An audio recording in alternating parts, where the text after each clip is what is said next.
everybody.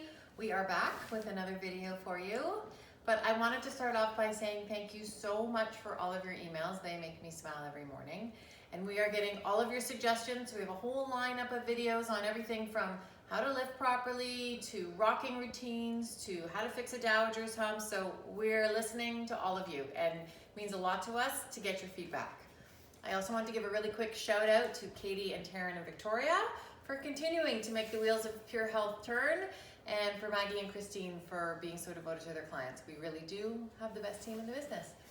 So what we're going to do today is we're going to solve the problem of what happens if you're building too much tension when you're working at your desk. Just some sort of simple stretching routine to decrease tension so that we can get back to work without it growing throughout the day. So a couple things to keep in mind while we're going through this. One is that when we're stretching, we're not pulling a muscle longer. Think of it more like teaching it to relax. So if you feel yourself holding your breath or scrunching your face or something's getting too sore, just back off a little bit and breathe.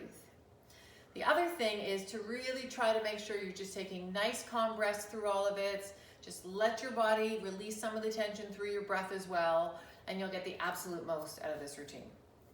So we're gonna start off. You can see I've got my handy dandy pillow. If you missed how to use this pillow, you can watch the last video that we did.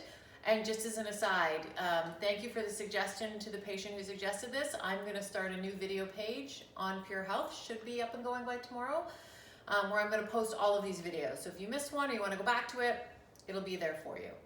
So I'm sitting on my pillow in my proper alignment. I've got my computer at the right height. I finished working and I need to take a break. So the first thing I'm gonna do is I'm just gonna push my chair back a little bit. Hopefully you have the space for that. And I'm just gonna make sure my pelvis is positioned properly again, right? Readjust my pillow if I need to. Put both of my feet flat on the floor and just really take a moment when your feet are flat on the floor and notice the area under the ball of your foot, under the ball of the big toe of your foot, under the ball of the pinky toe of your foot, and in your heel. You don't need to push your foot in the ground.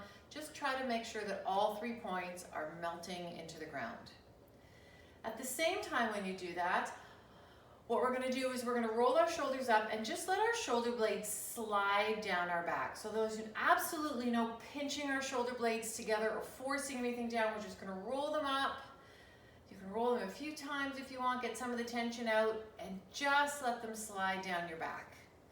At the same time that I'm doing this, I'm really just picturing that the top of my head is floating up towards the ceiling. So my feet are grounded down, my head is floating up, and now here for the most important part, we're actually going to turn our palms up. So there's a reason people meditate with their palms turned up. Watch what happens to my shoulder blades. See how this makes me cave in? When I turn my palms up, if I can picture turning them from here, I open up my chest. Already, if you've done those few steps with me, you feel a little bit more relaxed.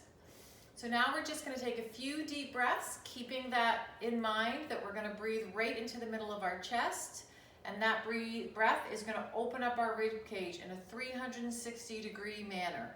The whole thing is going to open up. So we're just gonna take a few deep breaths from here. You can breathe through your nose or through your mouth. That's it, just picturing that whole rib cage opening up, the breath coming to the center of the chest. Your shoulders are melting down. Just one more nice breath.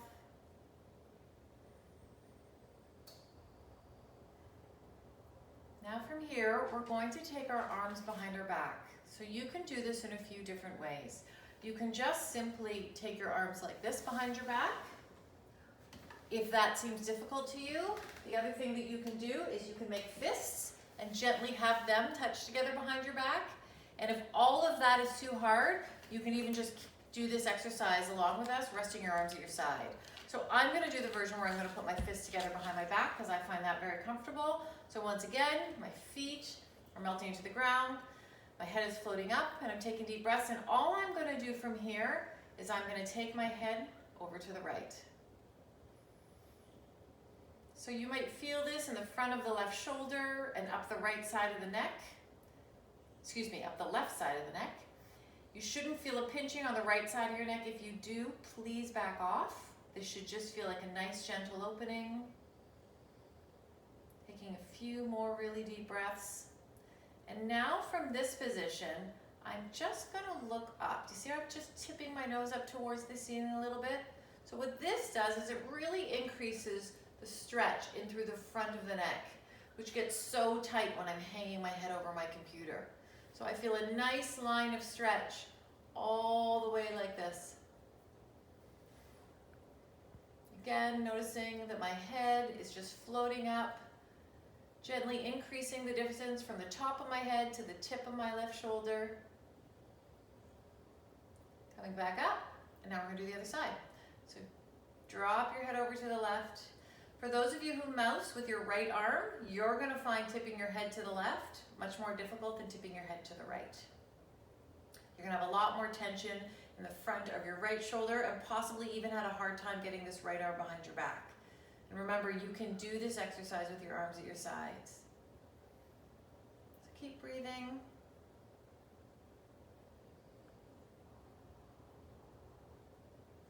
Last deep breath. And then we're going to just take our nose and point it up towards the ceiling, increasing the stretch through the front part of the right side of your neck.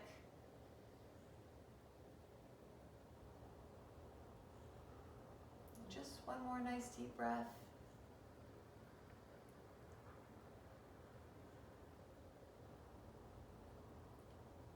Okay, and from here we're going to let it go. We're going to shake it out, roll our shoulders. And now what we're going to do is we're going to turn our palms up. So if you're flexible, I'm going to have you sit on your palms. So the palms facing up and the fingers are facing forward. If you're very flexible, you'll be able to put your palms like this. If not, you'll find your arms will be more at your side. Either one of those is fine. So I'm just going to sit on my hands. Again, if this hurts too much, take your arms at your side for this exercise. Just going to sit on my hands, reposition my feet on the ground, make sure that my chest is open and my head is floating up. Now what I'm going to do is with each deep breath, I'm going to picture growing a little bit taller through the top of my head as I breathe in, and as I exhale, I'm just very gently going to pull my elbows together. Okay, keep going with the inhales and the exhales. I'm going to give you a little more explanation about this one. So as my elbows are coming together, so I'm breathing, growing taller, exhaling, and my elbows are coming together, the action is not coming by pinching my shoulder blades together. That is not the muscle that I'm working here. Picture instead the muscle in the back of your armpit. So the very back of your armpit where it meets your back, that's the muscle that you want to contract when you bring your elbows back. We want to keep our back open and wide and our chest open and wide while we do this. So try not to get into this idea of pinching your shoulder blades together too much. So again, the head goes up, inhale, and as we exhale, the elbows come back together.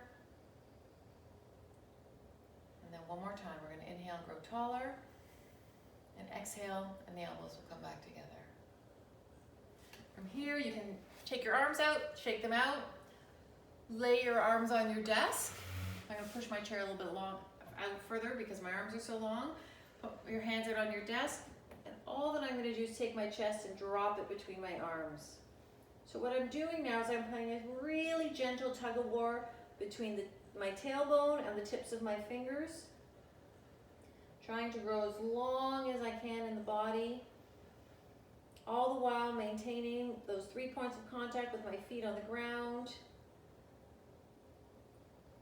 My head is gently floating away from my shoulders, so I'm not hiking up my shoulders at all when I'm doing this. I'm just getting some nice length in my body. You can drop a little bit deeper if you have the flexibility.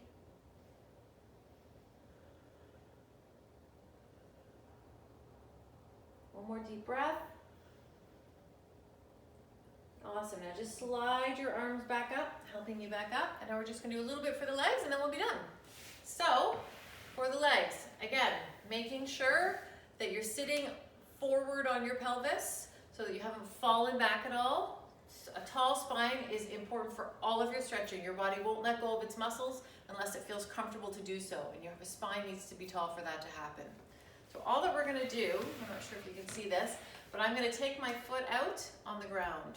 So you can also use a block of wood or a footstool or something like that. Can you see my foot? You can, okay, awesome. And so what I'm doing is I'm pulling my toes back towards my body. So when I do this, a lot of you will instantly feel a stretch in the back of your hamstring and or your calf. If you do, you're done. This is the only stretching, this is the whole stretch. If you don't, you're gonna hinge forward. So hinging, something we're gonna definitely cover in a future video, but the basis of hinging is that your body stays straight like a door, and we're just gonna create a crease and bend from here. So we're not rolling forward, we're just hinging our whole body forward so our spine is moving in one balanced motion. My shoulders stay relaxed. A few deep breaths. Again, put your foot up on a step stool if you'd like, put it on an ottoman, whatever feels best for you. Back of our legs get extremely tight, being stuck in a 90-degree angle all day long. Again, I'm increasing the distance between my heel and my sits bone. So almost as if you feel, without moving, like someone's pulling your right sits bone back towards the wall and somebody else is pulling your heel forward and your head is lengthening up at the same time.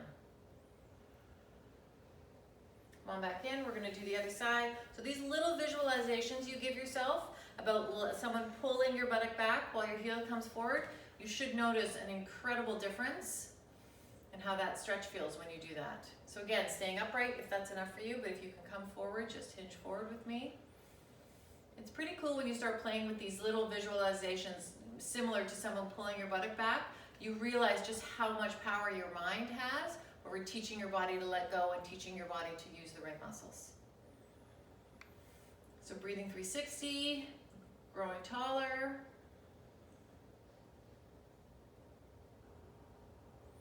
Just 1 or 2 more breaths.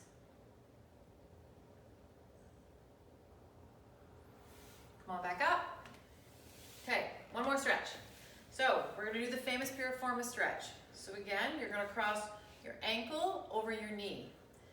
You can see that I've kept my spine aligned. This is hard for a lot of people to do. If it's hard, I'd like you to take your bottom foot out as much as you need to, okay? If you can bring it in, great.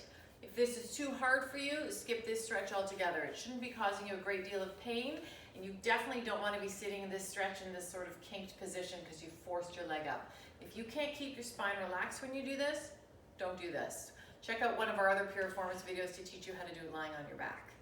So from here, again, I'm lengthening my body up, and for many of you, that's your stretch. I can already feel a little bit of stretch over here on the right buttock and the right hip, but I can go a little bit further, so all I'm gonna do is I'm gonna use that hinge again. So I'm just hinging forward. I'm not yanking down on my knee or pulling my foot up. My hands are just resting here as my head lengthens forward and my buttocks lengthen back. And I get this beautiful lengthening within my spine while my hips letting go.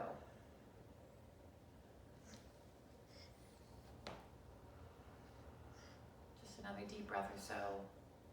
As you're doing these, I'm not doing a great job of timing the stretches, so we should likely be holding them a little bit longer than we are, but for the sake of time in this video, I'm trying to get you through them as quickly as I can. But please, if you feel an area you'd like to stretch out for a little bit longer, just pause me and come on back when you're done. Take a few more deep breaths and then we'll finish up together. Okay, I'm just gonna switch legs again. Foot's flat on the ground. You can see for me, see how this knee wants to pop up more than the other? I'm much tighter on this side, so that's very, very normal that you're gonna have one side that's harder than the other. So I'm gonna pull my foot out a little bit more so that my body doesn't kink. Relaxing those shoulder blades down, keeping this space really open, letting my head float up. Taking that 360 degrees circumference breath through my lower rib cage. And then from here, I'm just gonna have you hinge, only if you can.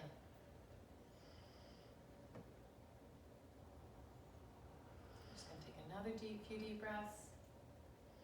If you hear deep breathing in the background, it's not actually me or Jamie. Our dog is lying right next to me and he's breathing very deeply.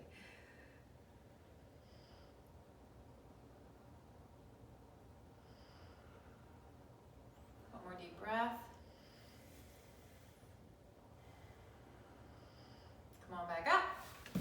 shake it all out. If you can, get up, go for a 15-minute walk, get some fresh air, maybe eat some healthy food, call somebody you love, and we'll see you tomorrow.